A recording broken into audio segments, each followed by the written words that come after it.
પાલનપુરની મહિલાએ પર્યાવરણના જતન માટે કર્યો અનોખો પ્રયાસ। નવજાત દીકરીના જન્મ પ્રસંગે ભગવદ્ ગીતા અને એક વૃક્ષ આપી દીકરીના જતન સાથે વૃક્ષના જતન માટે આપી રહ્યા છે સંદેશ।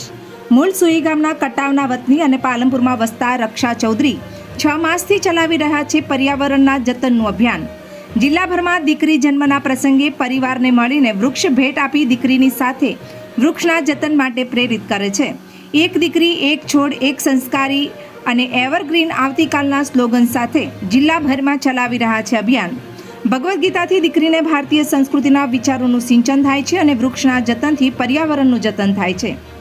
આજે વિશ્વ પર્યાવરણ દિવસે પાલનપુરની મહિલાને પર્યાવરણના જતન માટે સલામ।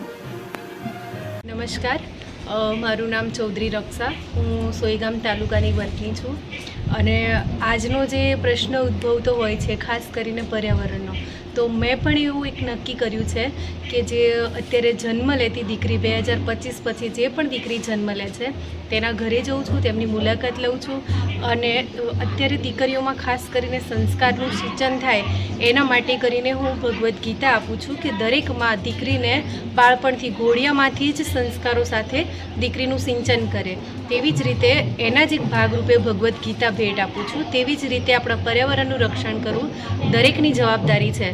તો તેવી રીતે એક માતાને છોડ આપું છું, ફળાઉ છોડ, કે જેથી જેવી રીતે દીકરીનો ઉછેર કરે તેવી જ રીતે ફળાઉ છોડનો પણ ઉછેર કરે, જેથી પર્યાવરણનું રક્ષણ પણ થઈ શકે। અને તેવી જ રીતે દીકરીને કપડાં પણ ભેટમાં આપું છું, જેથી કરીને દીકરીને વધાવીએ આપણે, કારણ કે દીકરીનો જન્મ લેવો એ બહુ જ મોટી વાત છે, બહુ સૌભાગ્યની વાત છે। તો કપડાં રૂપી ભેટ આપી અને દીકરીને અને દીકરીના પરિવારને પ્રોત્સાહિત પણ કરું છું।